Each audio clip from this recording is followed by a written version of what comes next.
Let's talk 4 VA claims that can go to 100 by themselves. Again, you have to meet the criteria, but this is an overview. They're not the only ones, there are many more.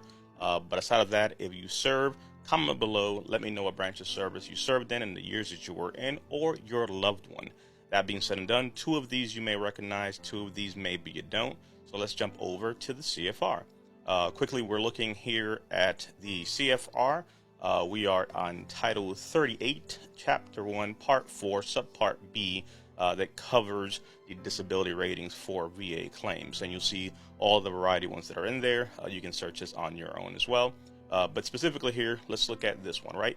Mental health disorders, 0 to 100.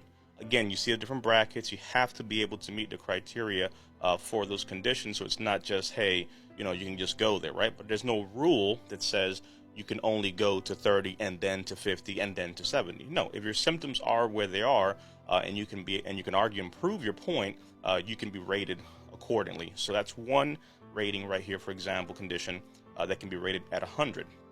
Another one that folks may not know about is chronic fatigue syndrome. Chronic fatigue syndrome as well, depending on the impact that chronic fatigue has on your life. You have to be diagnosed with chronic fatigue syndrome, can go to 100 as well. And they're looking at, obviously, you meeting the criteria as outlined in the rating here on the CFR. So the chronic fatigue syndrome can also go to 100, 10, 20, 40, 60, and 100. You see the breakdown there. Again, you can look these up on your time as well. Another one that folks may not be aware of are back conditions, right? We know for back, you may see 10, 20 ratings and so forth.